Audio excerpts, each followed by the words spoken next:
Under the pale afternoon sun, the newly varnished chimes swayed gently in the breeze, releasing a slow, harmonic resonance that lingered in the quiet suburban air.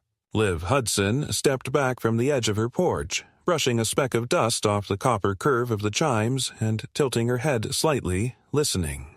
She was searching not just for balance in the sound, but for something deeper, a sense of place, of completion. After years of noise, clutter, and people talking just to hear themselves, Liv had finally found what she hoped would be a peaceful life in this sleepy cul-de-sac nestled between the foothills and the far stretch of open plains. She hadn't come here running from tragedy, heartbreak, or scandal. There had been no dramatic exit from another town or a collapsed relationship.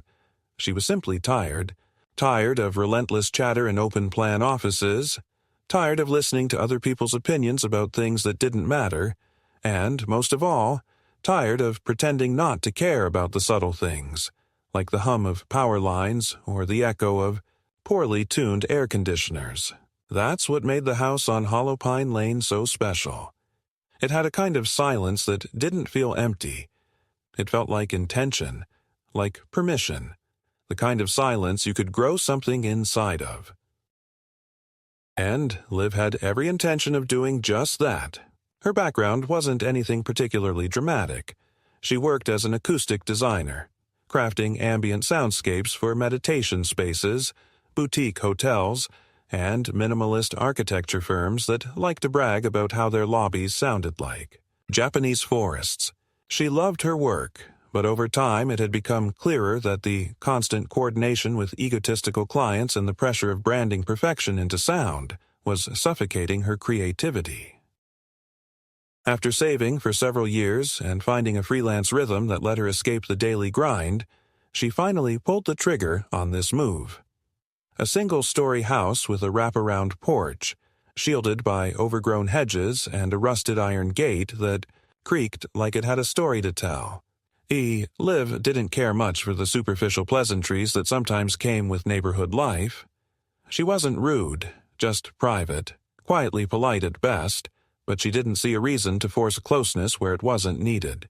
The neighbors, for the most part, respected that. There were waves exchanged across driveways, the occasional nod when passing by someone watering their lawn, but nothing beyond that. That suited Liv perfectly. She needed space to breathe, and she finally had it. Or so she thought. It wasn't more than a week after she moved in that she encountered Karen Langford. The first time Karen appeared, it was like she had been summoned by the breeze itself. An image conjured out of nowhere standing just beyond the low iron gate, gripping a leash attached to a dust-colored terrier with a sour expression. Karen was in her mid-60s, but she moved with the stiffness of someone older, or perhaps just someone perpetually irritated. Her khaki windbreaker was zipped up to the chin, and she wore a visor like a shield against the sun and, perhaps, the world. Liv noticed her because the chimes went still, as if pausing out of curiosity. Karen's voice carried in a way that didn't match the silence of the neighborhood. It was a sharp, deliberate sound that didn't quite rise to a shout but felt like it wanted to. "Excuse me," she called, lips pinched tightly. Liv had been kneeling by her potted lavender, trimming the wilting edges. She stood slowly, brushing her hands on her jeans and offering a reserved smile. "Yes?" she asked. Karen didn't return the smile. Her eyes were fixed on the chimes. "I wanted to talk to you about those." Liv glanced up at the metal sculpture swinging in the wind. "The chimes?" "Yes," Karen said, folding her arms tightly. "They're very aggressive. They echo through the neighborhood in the morning. Some of us are light sleepers, and it's creating a real disturbance." Liv raised an eyebrow. "I've been monitoring their decibel levels. They don't exceed." "It's not about volume," Karen interrupted quickly. "It's the tone. It's jarring. That kind of metallic resonance sets people on edge. I have extremely sensitive hearing, and, frankly, they're invasive. They cut through the natural peace." Liv resisted the urge to laugh, not out of cruelty but out of disbelief. She had worked on tuning those chimes for weeks, crafting their harmonics to blend gently with the wind's movement. They were designed to mirror certain frequencies found in nature, to relieve tension and promote calm. Yet, here was this woman, standing at her gate like the self-appointed protector of suburban peace, calling them invasive. "I appreciate the feedback," Liv said evenly, "but they're well within acceptable noise levels. I've cleared that with the city's residential sound ordinances." Karen's mouth tightened. "It's not about legality. It's about decency. Respect for your neighbors. I'm asking nicely." Liv said nothing for a moment. She glanced back at the chimes, then at Karen. There was something in the older woman's posture, a rigidity that didn't feel negotiable. This wasn't a neighborly request. This was a warning. "I understand," Liv said, not agreeing, not apologizing, just ending the conversation. Karen didn't say goodbye. She turned and walked away, her dog trotting behind her, tail stiff as a wire. That night, Liv stood at her window, watching the moonlight touch the metal arcs of the chimes. They glowed faintly, and she felt something stir inside her, a mix of irritation and stubbornness. She hadn't moved out here to be policed by petty complaints. She certainly hadn't installed those chimes to provoke anyone, but the fact that someone like Karen would interpret them as a hostile act, that felt more revealing of Karen than of the chimes. It wasn't until 2 mornings later that Liv discovered them gone. She had walked out barefoot, mug of coffee in hand, ready to enjoy a few moments of quiet before diving into her audio drafts. But when she looked up at the hook where the chimes had always hung, there was nothing. Not a shard. Not a string. Just the clean sway of empty air. She blinked, then set her mug down slowly on the porch rail and walked forward, scanning the garden. No fragments on the ground. No sign of wind damage. They hadn't fallen. They had been removed. Cleanly. Quietly. Someone had walked onto her property and stolen them. Her pulse quickened, but not from fear. From offense. Whoever did this wasn't just targeting a piece of metal. They were making a statement. This wasn't vandalism. It was erasure. Liv didn't storm into action. She didn't make a scene. Instead, she went back inside, sat down at her desk, and opened her laptop. She logged into the municipal crime reporting site and filled out a theft report. Then she emailed her lawyer, a quiet, meticulous woman named Eliza, whom she kept on retainer for contracts and occasional disputes. Liv attached a photo of the missing chimes, described the situation succinctly, and asked for documentation in case this escalated. She didn't march down the street to confront Karen. She didn't need to. But as the day went on, and the stillness outside became oppressive rather than peaceful, Liv made another decision. She opened her storage cabinet and pulled out a different set of chimes. Heavier, darker in tone, with a deeper resonance. These weren't mass-produced. They were one of her own experimental builds, constructed to react not just to wind, but to minor changes in air pressure. She installed them carefully, then walked inside and adjusted her internal home speakers, running a test through the smart system. The result was quiet, nearly imperceptible, but it echoed just slightly, a whisper beneath the natural wind. That night, as the wind returned, the new chimes began to sing. They didn't scream, they didn't rattle, they resonated. And Liv, lying in bed with the window slightly ajar, didn't smile. But her eyes remained open long into the night. The following morning unfolded with the slow, restrained rhythm Liv had come to appreciate in this quiet neighborhood. She woke to the faint murmur of leaves brushing against the siding and the rhythmic creak of the new chimes stirring in the breeze. Though their tone was deeper and more muted than the previous set, they still carried a haunting clarity, one that didn't demand attention, but rather slipped into the background like a subtle whisper. Liv sat at her kitchen counter sipping lukewarm coffee and scrolling through her inbox, trying to ignore the unsettled weight that had lodged itself in her chest ever since the first set of chimes disappeared.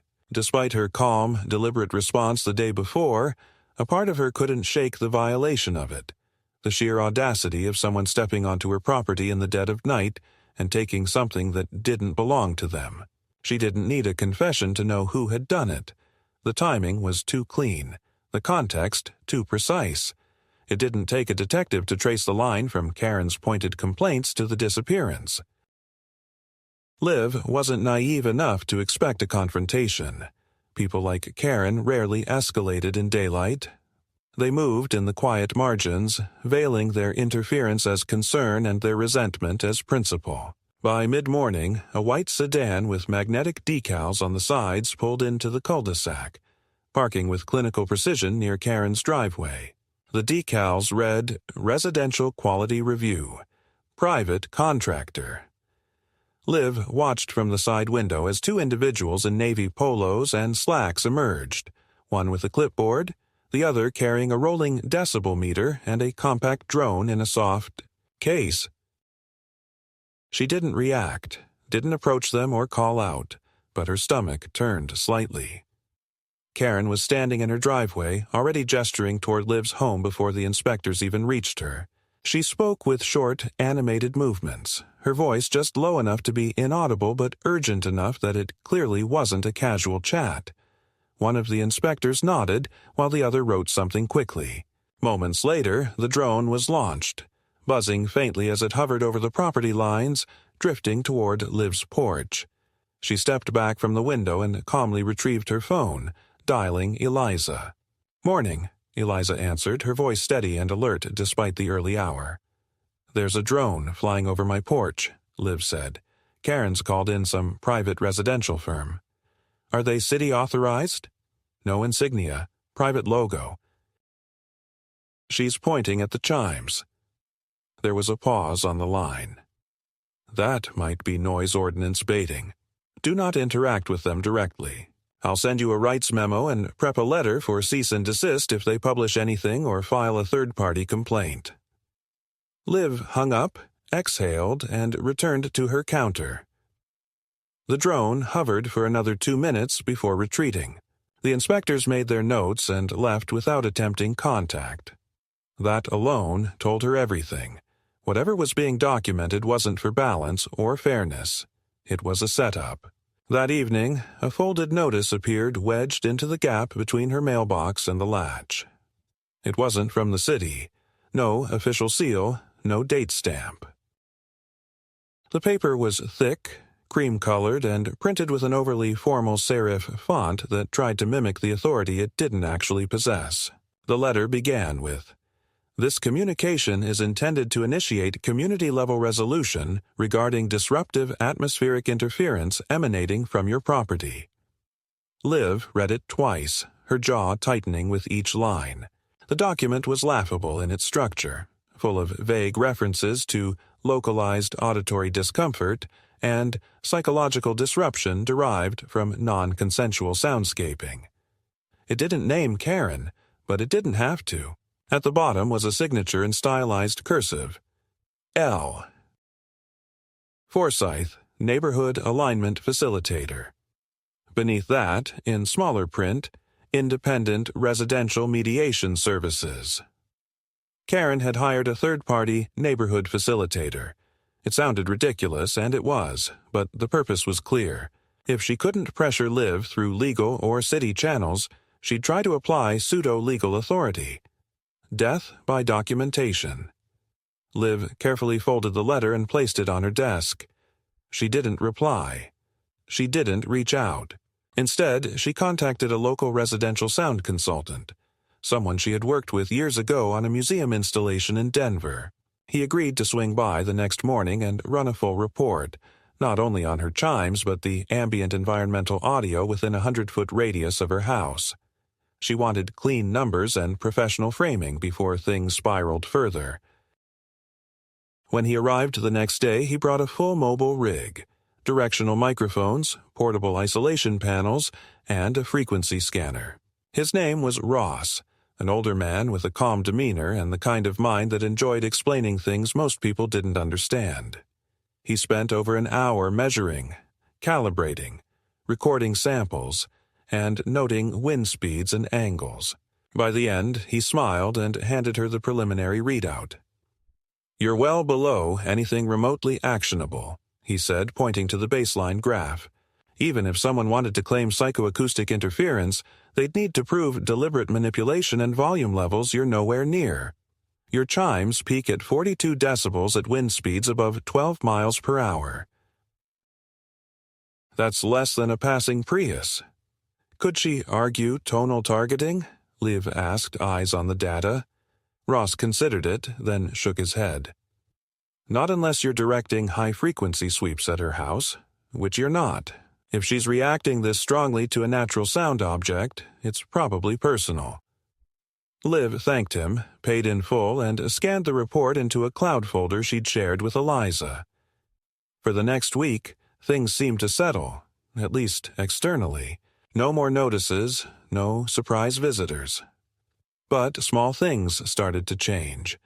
The paper delivery, which had always been placed on her porch in a tidy bundle, was suddenly dropped in the middle of the driveway, often soaked or torn. Her garbage cans were moved, slightly off alignment, one pushed behind the hedge as if nudged just enough to cause inconvenience. Then came the scratching. At night, soft but persistent. Once near the kitchen window. Another time beneath the porch steps.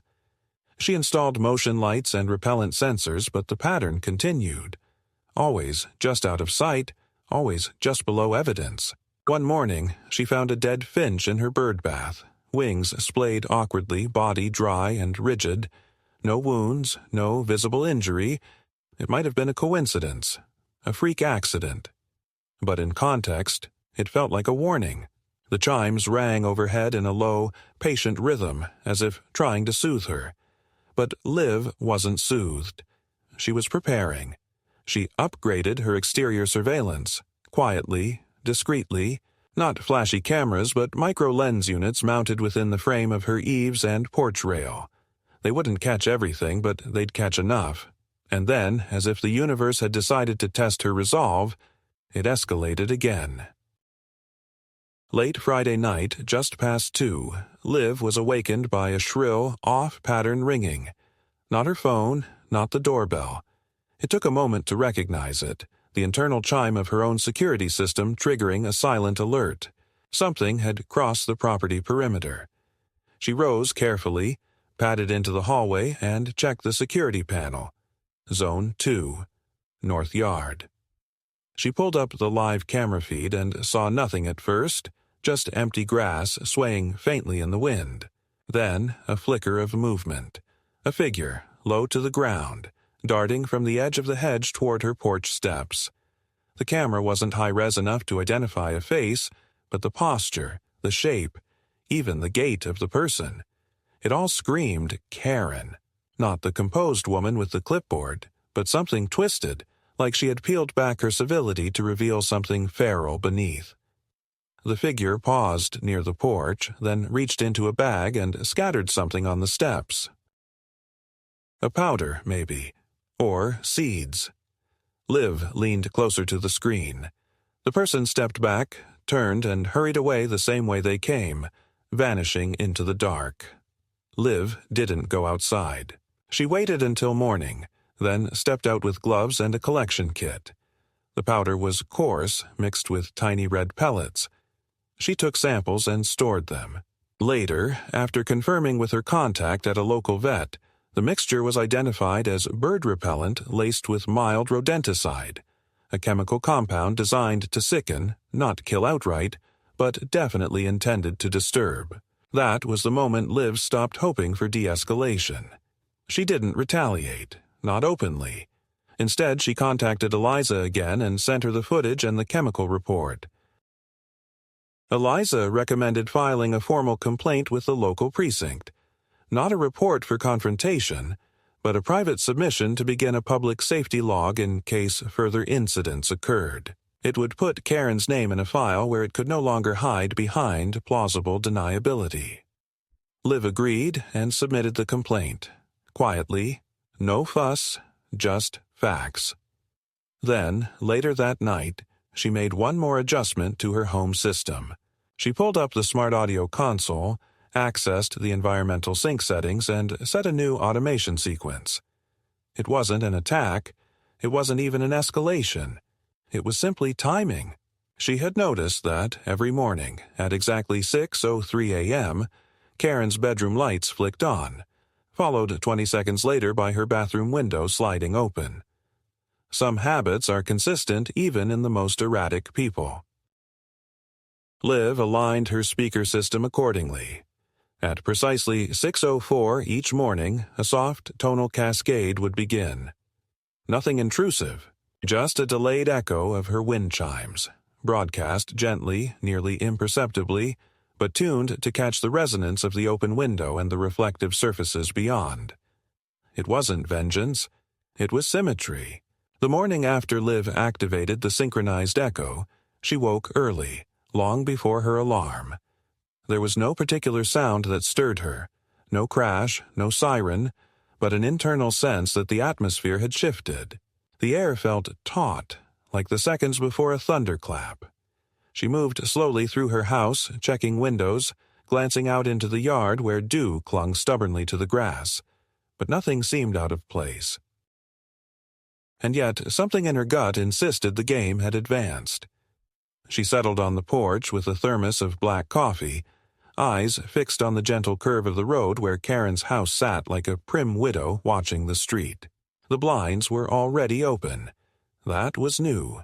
For weeks, Karen's house had remained shuttered until well after sunrise, but now it looked staged, as if bracing for an audience. At 6:03 sharp, the lights clicked on. Liv checked her phone, verifying the sync timing. Right on schedule. 1 minute later, the deep chime tone drifted from the speakers, soft, rich, not loud, but unavoidable in its presence. It wasn't music. It was more elemental than that. It was something felt in the ribs before it registered in the ears. Liv didn't expect immediate reaction, but within 5 minutes, Karen's door flung open. She didn't storm out. Karen was never that overt, but she appeared in the driveway in her robe, watering a flower bed that didn't need it, her eyes flicking toward Liv's porch like radar pulses. Liv raised her thermos in polite acknowledgement. Karen didn't respond. Instead, she turned sharply and walked back inside, leaving the hose dribbling into the dirt. That small moment confirmed Liv's suspicion. The echo had landed. But rather than fume or confront, Karen recalibrated. Over the next 2 days, Liv noticed subtle changes in behavior. Karen began moving through the neighborhood more frequently, walking her dog at odd hours, chatting with other residents, often glancing back toward Liv's home during these exchanges. Something was brewing. On the 3rd day, Liv received her first anonymous letter. It arrived without postage, tucked inside her screen door in a cream-colored envelope with no handwriting on the front. Inside was a single printed page that read, "We all deserve peace. Please reconsider your continued disruption." It was unsigned but clearly intended to sound collective. Liv read it twice, then burned it in a small ceramic dish she used for incense ash. She wasn't interested in giving such tactics the dignity of a response. But the letter wasn't the end. It was the beginning. Later that afternoon, her delivery of hardware components was delayed. She received a notification from the vendor stating that the courier had reported difficulty accessing property due to community complaints. She contacted the service directly and discovered that a block-level flag had been added to her address. Through a third-party alert system, something typically used for high-risk areas or ongoing construction. It was lifted after a 30-minute phone call and an exhausting verification process, but the implication was clear. Someone was tampering with systems outside her control. That night, she installed a secondary surveillance node near the rear fence, low-profile, battery-powered, and synced directly to an encrypted cloud server. She wasn't interested in collecting footage for drama. She wanted documentation, patterns, clarity. And she was beginning to suspect that the real damage Karen aimed to inflict wasn't on her property, but on her credibility. The next morning, another letter arrived, this time folded and wedged under the windshield wiper of her car. The message was slightly longer and more confrontational. You are creating an environment of hostility. Please be advised that continued violations may result in collective neighborhood action. Again, no signature, but the phrasing was calculated. Collective action was legalese repackaged as concern. Liv kept this one, filed it with the rest of the growing folders she had labeled Langford Affairs. That afternoon, her garbage can was overturned. Nothing stolen, nothing damaged. Just tipped, with a slow, deliberate spread of contents across the pavement as if someone had taken the time to nudge and guide the fall. Not cause chaos, but instill inconvenience. Her mailbox flag was bent backward. Her back gate latch, a sturdy brass piece she had installed herself, was unscrewed halfway, leaving the gate swinging crooked on its hinges. She submitted a new complaint to the precinct, adding photos and timestamps, noting the pattern of untraceable disturbances. But she understood the limitations. Without witnesses or direct identification, most of what was happening fell into the gray zone of petty vandalism. Annoying, unnerving, but not criminal in the eyes of overworked city offices. That was the genius of it, if one could call it that. Karen was playing a long game of attrition, death by inconvenience, and Liv, despite all her preparations, felt the friction building in her muscles, in her breath, in the way she moved through her own home. She called Eliza again, this time not to ask, but to strategize. Eliza listened, made notes, and then said, "We need to box her in procedurally. Let's preempt the next move. File for a protective review, not an injunction, but a formal declaration of discomfort due to neighborly interference. It sounds weak, but it triggers internal monitoring. She'll know she's being watched." Liv agreed. The documents were submitted the next day, quietly, efficiently.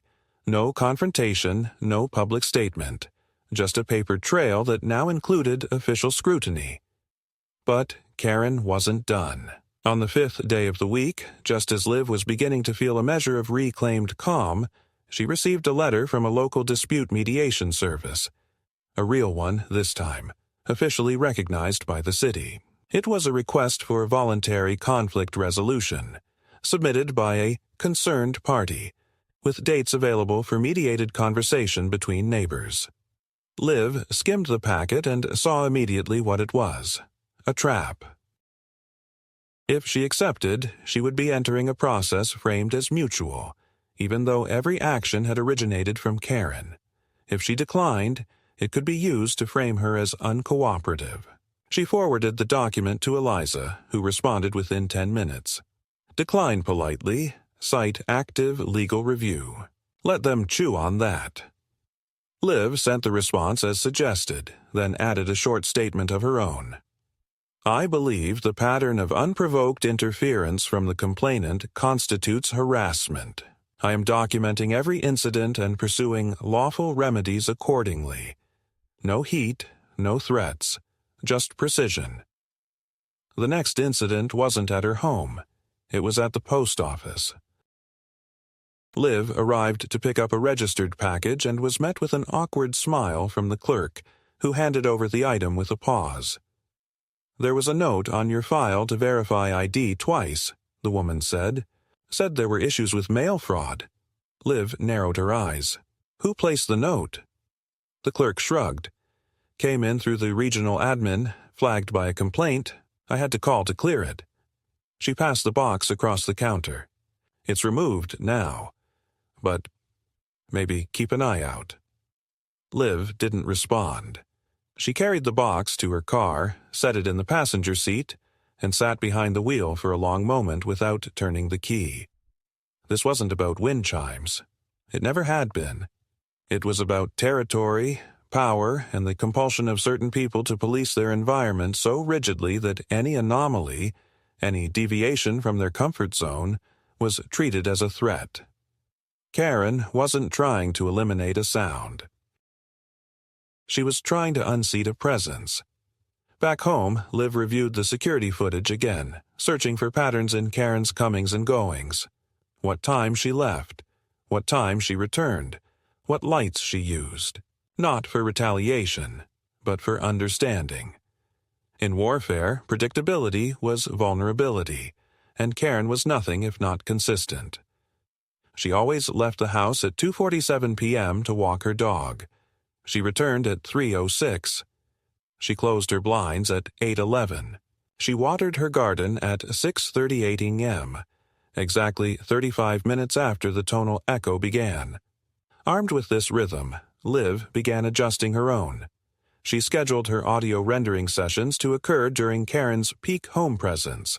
She programmed light dimmers to shift subtly as a kind of visual harmony with the wind chimes. She created an ambient soundscape in her studio that mirrored the echo sequence, but inverted, softer and deeper, with a reverb signature designed to diffuse. She wasn't retaliating. She was building resonance. She knew that Karen felt it. Couldn't explain it, maybe couldn't even name it, but sensed something shifting. The war of attrition wasn't going as planned. Liv wasn't folding. She wasn't backing down or lashing out. She was holding, refining, reinforcing. That evening, as the sun dipped low and the wind turned soft and heavy, Liv stood by the porch rail, fingers resting lightly on the edge of the Chime housing. Across the street, Karen stood inside her window, arms crossed, watching. Neither moved, neither blinked. But in the space between them, something had cracked, and neither one would admit it first. The shift didn't come with a bang or a public scene. It arrived with an envelope. Tucked into her mailbox between a catalog and a reminder to renew her car registration, it looked unremarkable, but the embossed seal in the corner said otherwise. Langford Law and Mediation Services, LLC. Liv didn't know the name, but the surname didn't surprise her. She slid a finger beneath the flap, opened it neatly, and read in silence while standing at her kitchen counter. The letter was dense with legal phrasing but boiled down to a carefully veiled threat. A formal request from Karen Langford, represented by her cousin's private firm, accusing Liv of ongoing acoustic intrusion with intent to disrupt quality of life, and inviting her to submit to formal mediation to avoid potential litigation. It was a bluff, structurally toothless but cleverly worded to imply escalation. It even quoted sound ordinance numbers all incorrectly and referenced 3 cases from unrelated jurisdictions. But Liv had been expecting something like this. Karen had exhausted petty interference and informal pressure, and now she was making her play for legal leverage, hoping Liv would be too intimidated or too tired to respond. Instead of reacting, Liv forwarded the letter to Eliza with the simple subject line, "She's making her move." Within 20 minutes, Eliza replied with a concise summary. "It's nonsense.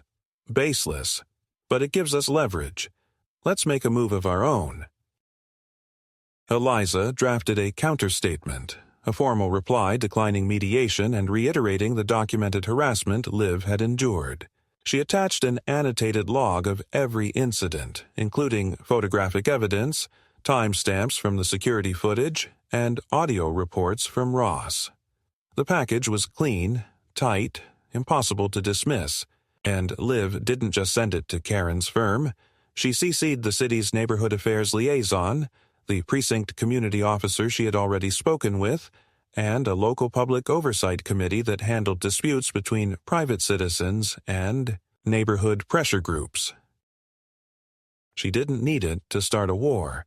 She needed it to draw a line in permanent ink. The effect was immediate. 3 days passed in near total silence. No letters, no new complaints, no strange disruptions to her trash or mail service. Even the blinds at Karen's house stayed closed longer in the mornings. Liv knew it wasn't over, but it felt like the eye of a storm. Calm not because the winds had passed, but because they were gathering on the other side. And during that pause, Liv breathed. For the first time in weeks, she let her home be a sanctuary again. She invited Ross over for tea, not consultation. They sat on the porch, talking about old sound installations and the ethics of public auditory design. The chimes swayed above them, deeper than before, now integrated into a subtle speaker feedback loop that responded to pressure and temperature. Not louder, just smarter. Designed to shift tone depending on how the space was being occupied. It was on the 6th morning after the legal exchange that Liv's camera feed captured something new. At precisely 4:12 a.m., long before sunrise, a single figure appeared in the north yard, outside the property line but unmistakably intentional. They walked to the edge of the street, turned to face the house, and stood still for nearly 5 full minutes. No movement, no tools, no vandalism. Just a silhouette, facing her property like it was a threat. The resolution wasn't high enough to catch a face, but the posture was all too familiar. It wasn't Karen. It was someone younger, broader in the shoulders, and carrying themselves with the kind of indifference only someone operating on behalf of someone else could project. Liv knew a messenger when she saw one. The footage was saved, copied, and sent to Eliza. No police call. Not yet. This wasn't an attack, it was a signal. That same afternoon, the tonal resonance system in Liv's studio picked up an irregularity. It was faint, almost subsonic, but definitely artificial. A short burst of high-frequency modulation, narrow band, and directed.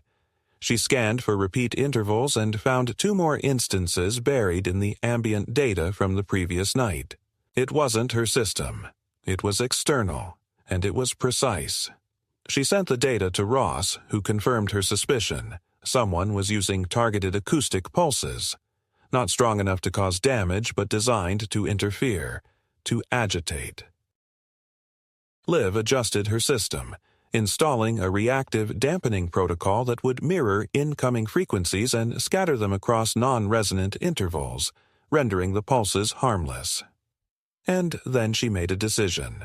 The next morning, she booked a consultation with an environmental architect, a friend of Ross's, who specialized in urban sound flow and community-driven auditory architecture. His name was Daniel, and after a short introduction, he agreed to assist in a discrete project.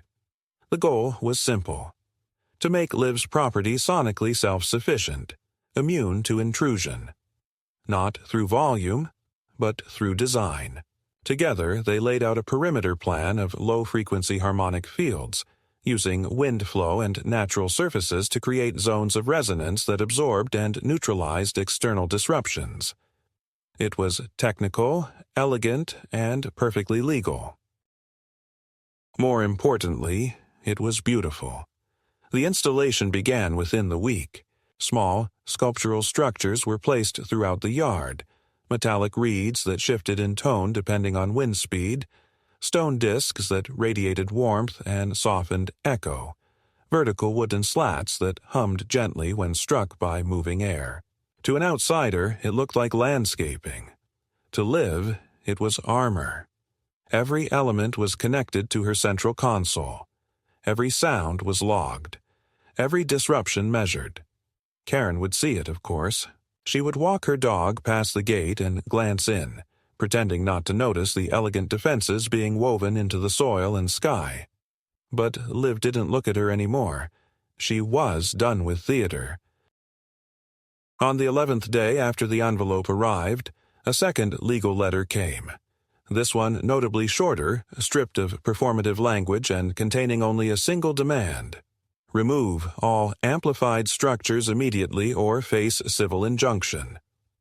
Leave. Passed it to Eliza, who responded with a copy of the city's noise ordinance compliance approval, a signed environmental impact assessment, and a formal notice of her intent to seek damages if further harassment continued.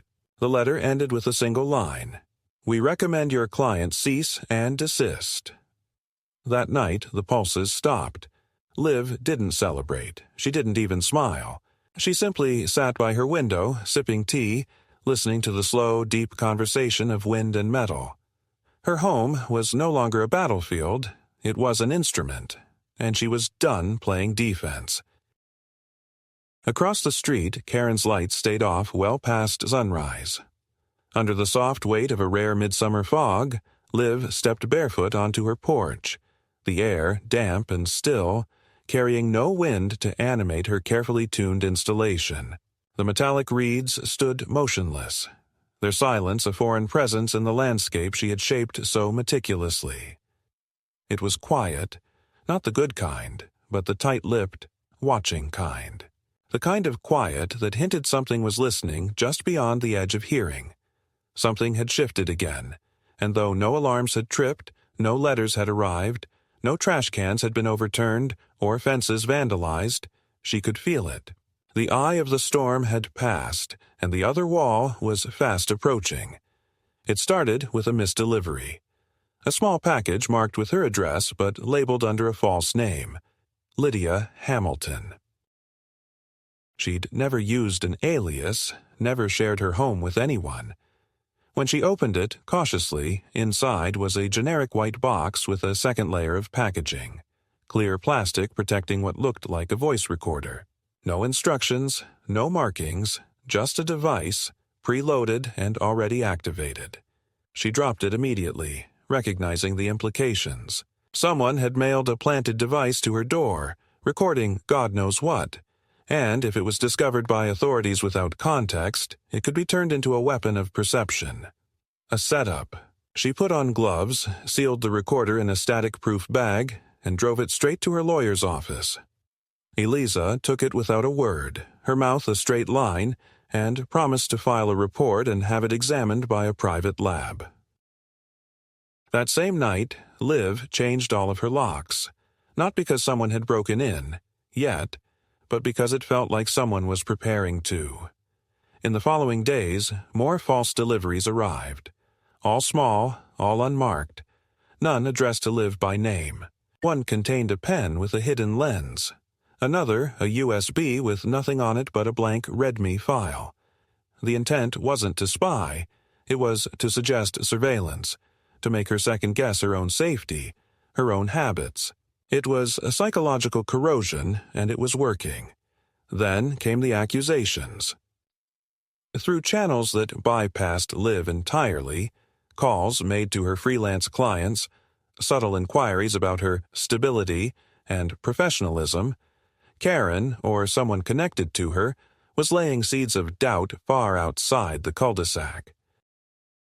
Liv's largest client, a wellness resort group she had consulted for years, called to request a temporary pause on a contract, citing reputational complications and potential brand exposure through community conflict. The phrasing was calculated, carefully neutral, the kind used by corporations terrified of lawsuits but eager to disappear liabilities. Liv didn't argue. She simply thanked them, ended the call, and sat in her darkening kitchen for a long time, listening to the thick silence pressing against her windows. It wasn't about the chimes anymore, if it had ever been. It was about pressure, systemic, silent, legal, personal, about making her leave not because she was forced to, but because she couldn't breathe in her own space anymore. It was eviction without paperwork, exile without official force. And Liv, still unwilling to fold, decided to act with precision. She hired a private technician, not a private investigator, not a thug, but a data forensics consultant with a background in residential tech defense. His name was Ron, and he spoke with the calm cadence of someone who'd seen many kinds of harassment dressed up in respectable clothing.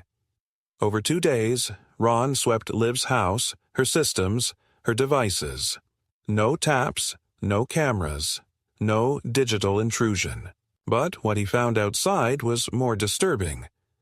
2 parabolic microphones hidden in the hedge line, well camouflaged, aimed directly at her porch and study window.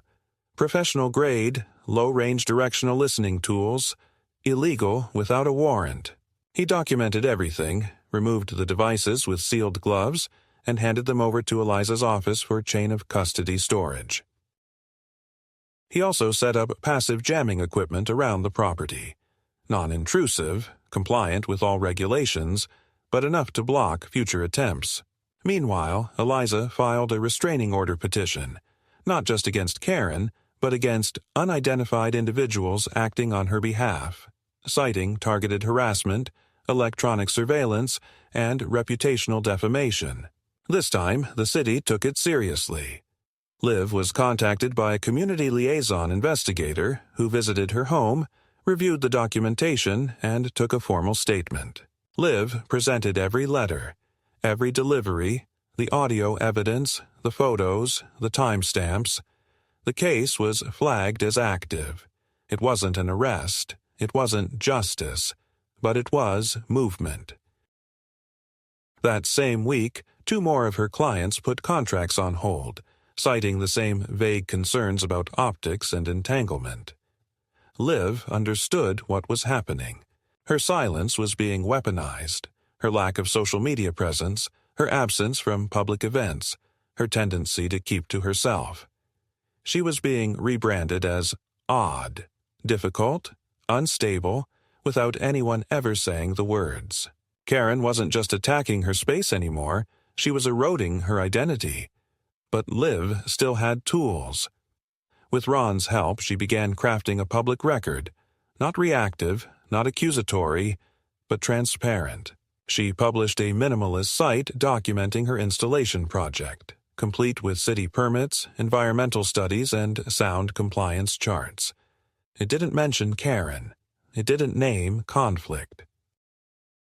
It framed her work as an urban acoustic art installation, backed by community-driven principles and privacy-conscious design.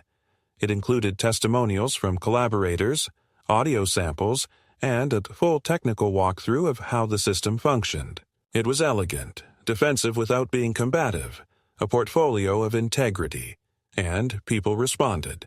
Quietly, cautiously, messages trickled in, from other consultants, from artists, from people in other towns who had experienced similar forms of neighbor-driven attrition. Stories poured out. Most of them didn't end well. People moved, sold, gave up. But they all had one thing in common. Someone refused to be controlled and was punished for it. Liv read each one. She didn't reply to them all, but she kept them. They formed a kind of collective witness. Proof that what she was experiencing wasn't paranoia. It was pattern. Then, one night, the dog barked. Not her dog, Karen's. A high-pitched, persistent yelp, sustained for nearly 20 minutes before finally going silent. Liv, watching from her upstairs window, saw the flashing red lights before she heard the sirens. An animal control van pulled up just after midnight, followed by a city police cruiser. 2 officers knocked on Karen's door. She answered in a housecoat, wild-eyed, clearly disoriented. Liv couldn't hear the exchange, but she didn't need to. The next morning, the dog was gone, and a printed sign appeared in Karen's window. Wrongful seizure. Neighborhood fascism at work. It would have been laughable if it weren't so disturbing. Karen had finally hit the limit of her own recklessness and now cast herself as the victim of a system she had spent months manipulating. Liv didn't celebrate. She knew how dangerous wounded pride could be, how people cornered by their own actions could lash out without reason. And she was right. That same afternoon, her front window shattered. Not all the way. Just a perfect, deliberate fracture. One pane of reinforced glass spiderwebbed by precise impact from a heavy object thrown underhand. Liv wasn't home at the time. The security footage showed nothing but the arc of the brick and the curve of its flight path. No clear figure, no car, no license plate. But the message was unmistakable. Liv filed a police report. This time, the responding officer wasn't indifferent. He reviewed her record, made notes, and promised an investigation. It still meant nothing, but the tone had changed. The incident was entered into the escalating pattern of behavior tied to her case. And it marked something else. Karen had lost her cover of plausible deniability. The next day, Eliza filed a formal civil suit. Defamation, harassment, property damage, and obstruction of business. The suit named Karen Langford directly, along with the legal mediation service that had sent the first veiled threat.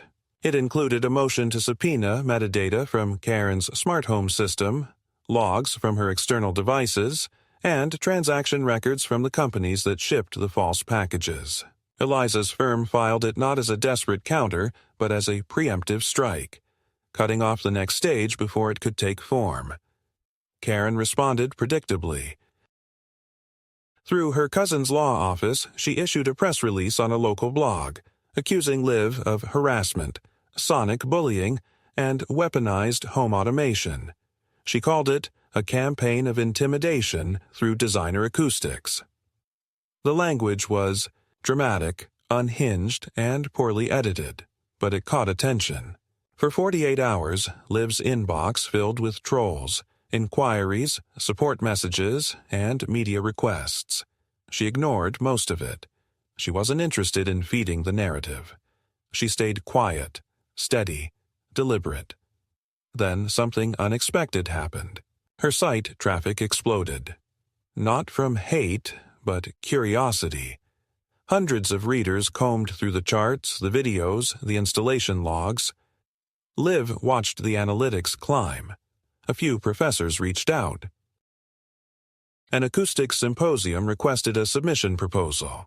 Someone from a university asked to interview her for a paper on modern soundspace activism. Karen's attack had backfired. Liv didn't gloat. She didn't send a message. She simply tuned her chimes. On the evening of the 5th day after the brick, as golden light fell across her porch, she stood beside the tallest of the new harmonic towers and made a single, subtle adjustment, realigning one arm of the structure by less than an inch. The resulting shift altered the entire resonance pattern across her property, transforming it from a passive defense into a complete, living instrument.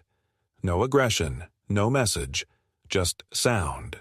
Complex, clear, undeniable.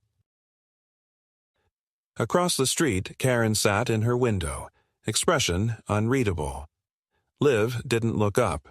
She didn't need to. The summer heat had begun to settle into something heavier, less sunlight and warmth, more thick air that clung to skin and thoughts alike. The days stretched longer, the hours slower. But beneath that seasonal drag, Liv felt the opposite within herself. A precise tightening. The sharp mental focus of someone who had weathered too many days of watching and waiting, who had prepared for an end game not born of triumph, but of pure necessity. It was no longer about winning. It hadn't been for a long time. It was about stopping something that refused to collapse under the weight of its own malice. The restraining order was now active, the civil suit underway, and the narrative was beginning to slip from Karen's control, which made everything more dangerous. Karen had stopped pretending to be a polite neighbor. Gone were the tight-lipped smiles, the pseudo-legal letters, the half-hearted gestures toward community mediation. In their place, silence, tension, and a creeping sense of volatility. She no longer walked her dog. Her yard went unwatered. Her blinds remained closed day and night, and her mailbox overflowed with neglected flyers. But that didn't mean she had disappeared. It meant she had withdrawn to some inner corner of strategy, preparing, perhaps, for something irrational. Liv didn't trust silence anymore. Silence, after everything, meant planning. On the 3rd morning of the week, the investigation finally yielded something tangible. Eliza called unusually early, and her tone was brisk. We got confirmation from the shipping company. The packages, the recorder, the pen cam, the USB, were all ordered using a prepaid debit card tied to a delivery email that pings back to Karen's IP address. It's enough. Between that, the directional mics, and the false client contacts, we can move forward on the 2nd phase of the suit. Liv sat very still, letting that wash over her. For months, she had collected evidence without expectation. Her entire approach had been built on the premise that justice might never arrive, that her only real power was in the record she kept. But now, that record had teeth. "What does second phase look like?" she asked. "Asset discovery, subpoenas." Court-ordered disclosure of internal communications. Will request access to her devices and her home network activity.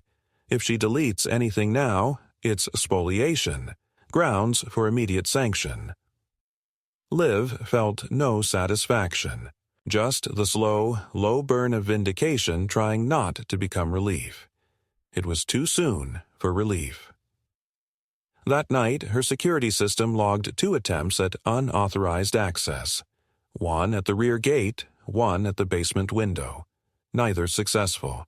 The cameras didn't capture a face, just a figure in a hooded jacket moving with mechanical efficiency, avoiding the main lines of sight. Liv didn't panic. She reviewed the footage, made her notations, and sent everything to Eliza and the precinct. The investigator flagged it as escalation. A patrol car would swing by twice a day now, morning and evening. Liv asked if they would park within view. The officer agreed. But the next day, the camera feed went dead. Not the whole system, just one stream. The east-facing lens positioned over the garden bed and chime line froze at 4:38 a.m. and remained blank for 4 hours. When it resumed, the footage jumped ahead. No signs of tampering, no clear break-in, just a void. Ron, the tech specialist, examined the unit and concluded it had been disabled using a portable signal jammer, likely from outside the fence line. The equipment wasn't professional grade, which made it harder to trace. It had been a test run, proof that someone knew the coverage, knew the angles, and was preparing for something larger. Liv ordered replacements with encrypted feedback circuits and installed them that evening. The final rupture began not with a confrontation, but with a noise. At 2:46 a.m., her system captured a sustained tone. Not hers, not part of any installation or ambient field. A high, narrow frequency, wavering at just the right pitch to trigger human unease. It lasted 17 minutes. Liv woke up with a headache and a subtle ringing in her ears. When she analyzed the data, the signal matched known patterns used in law enforcement crowd disruption tools. Not powerful enough to injure, but enough to disorient. It had been directed at her bedroom. She filed a formal police report and included all technical documentation. She didn't expect action, but she wanted the timeline intact, uncontested. She wanted the world to know. This wasn't a neighbor dispute. This was sustained psychological warfare. The next day, the news broke. A regional media outlet picked up the story, not because Liv had reached out, but because of a leaked internal memo from the mediation service Karen had used, now under investigation for issuing legally misleading notices to multiple residents across the state. Liv's name was in the piece, barely mentioned, but enough to anchor the story. Homeowner targeted in weaponized audio conflict after resisting neighborhood manipulation tactics. The phrase weaponized audio caught on. Within 12 hours, 4 other outlets picked it up. Karen's name surfaced by the second article. Her mediation service dropped her as a client. By the following evening, her lawyer, her cousin, formally recused himself from her case, citing conflict of interest. Liv didn't read the articles. She didn't need to. Eliza kept her updated, carefully, and filtered the noise. She didn't respond to media requests, and she didn't issue any statements. She stayed still, steady, focused. Karen, however, did not. On the 4th night, Liv was woken by flashing blue and white lights and the hollow thunder of fists on a door. Karen's door. Liv stood by her window as officers surrounded the house, weapons holstered but visible. A call had been made by another neighbor, one of the quiet ones someone Liv had barely spoken to, reporting screams and the sound of something breaking. No one answered. Police entered with a warrant issued less than 2 hours prior, based on Liv's reports, the evidence log, and the growing list of anonymous complaints. It was over quickly. Karen was removed from the house in handcuffs, barefoot, pale, muttering incoherently about government harassment and sonic poisoning. She didn't look at Liv's window as she was placed in the squad car. The next morning, the neighborhood was eerily quiet. No cars left their driveways, no sprinklers came on. Even the birds seemed subdued. Liv drank her coffee in silence, watching as a second patrol car arrived to supervise the beginning of a property inspection. She didn't go near the boundary. She stayed on her porch, watching, listening, letting the moment stretch. By late afternoon, Ron called with one last update. Karen's home network logs, acquired through subpoena, showed evidence of extensive device manipulation, unauthorized use of scanning tools, remote audio triggers, and what appeared to be long-distance control over a directional pulse emitter registered under a third-party contractor based 2 counties away. Elisa was preparing a federal addendum. If the link held, Karen's actions crossed into wiretapping territory. Liv didn't say anything. She just thanked him and ended the call. That evening, she stood at the center of her yard surrounded by sound. Her sound, not Karen's. Not invasive, not destructive, harmonious, intentional. She closed her eyes, took a breath, and felt the vibration of metal and air, of wood and tone, of design and defiance. She had not retaliated. She had not escalated. She had simply endured with purpose. The fight had never been about volume. It had always been about space. And finally, hers was quiet again. The week after Karen's arrest moved with a strange, suspended rhythm, as if the very atmosphere of the neighborhood had been stunned into submission. The once familiar sounds of suburban life, mowers humming in the distance, cars reversing gently out of driveways, neighbors calling to each other across trimmed hedges, seemed to return with caution, like they were checking to see if it was safe to resume. Liv noticed it in the way people lingered less in their yards, how they glanced subtly toward her house and Karen's now darkened porch, where a county notice had been posted on the door. Occupant removed pending investigation. Do not tamper. No one spoke directly to Liv, but the silence had shifted in tone. It was no longer the silence of judgment or suspicion. It was the silence of recognition, of awareness forced into the open after months of pretending nothing unusual was happening. And Liv, for her part, didn't demand validation. She didn't need neighbors to come and apologize for their distance or their complicity. She simply returned to her rhythm, her own soundscape, her own space, finally unchallenged. Inside her home, the work resumed. Clients who had paused projects reached back out. Some offered cautious apologies, others didn't mention the past at all.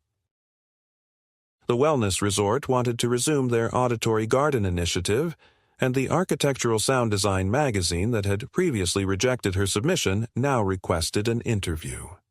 Liv agreed to none of it immediately. She responded politely, expressed interest, but waited. She had grown careful, not cynical, but methodical. It wasn't about proving a point anymore. It was about protecting what she had built, piece by piece, from invasion. Eliza called 2 days after Karen's detainment to inform her that the state would proceed with formal charges. They're going with unlawful surveillance, malicious tampering of electronic infrastructure, and cyber interference, she said calmly, her voice steady with the weight of bureaucracy. There's enough for a civil win, but the state wants a public precedent. We won't need to push it further unless they fumble. Liv thanked her and asked only one thing, that she not be pulled into court unless absolutely necessary. She didn't want the performance. Eliza understood. Karen's house remained unoccupied, overgrown, unkempt. No family came to clean it, no lawyer came to claim it. And eventually, county maintenance posted a new notice about pending seizure due to unpaid property taxes. The irony wasn't lost on Liv. After all the pressure Karen had tried to place on her through faux authority, it would be something so basic, so bureaucratic, that finally pulled the house into default. But she didn't celebrate. That kind of collapse never felt good. Even when deserved, it was too pathetic to savor. What Liv focused on instead was rebuilding her inner state. Her chimes still swayed in the wind, now deeper in tone, less ornamental and more architectural. She tuned them weekly, not out of paranoia, but out of discipline. The sound system, once her silent weapon, had returned to its intended purpose. A soft, resonant protection of space. The frequency mapping tool remained active, but only for archival purposes. No more pulses came, no more directional interference, no more figures in the dark. One afternoon she received a letter, handwritten on lined paper, signed only with an initial. It had been left in her mailbox without postage. The handwriting was careful, almost formal, and the message was short. I didn't say anything when I should have. I knew what she was doing wasn't right. I thought maybe you'd leave and it would end. I was wrong. I'm sorry. She read it twice, folded it carefully, and stored it in the same file that had once held cease and desist threats and falsified mediation notices. This, at least, was something different. A small fracture in the wall that had once enclosed her. Spring melted into early fall, and the first leaves began to gather at the edges of the harmonic installations around her yard. Liv began drafting a new piece, an open-source framework for suburban acoustic autonomy designed to help others like her build legal, non-invasive defenses against harassment through design. Not revenge, not escalation, just tools. Usable, portable, and adaptable. She called it Echo Shield. Within a month, a digital version launched quietly, free to download, with full citations, diagrams, and ethical use disclaimers. As the first frost approached, the final court date was announced. Karen pled out, accepting reduced charges in exchange for a 5-year injunction, loss of digital privileges, and mandatory psychological evaluation. She would not return to the neighborhood. Her property would be auctioned, her equipment seized. Liv was notified but did not attend. She didn't need to watch it unravel in person. The silence that followed was enough. On the final day of October, Liv stood on her porch as dusk folded into itself. The wind was light, just enough to stir the smaller of the chimes. Their tone rose and fell like breath, like pulse. The houses on the cul-de-sac were lit softly, gently, like they'd finally exhaled after holding tension for too long.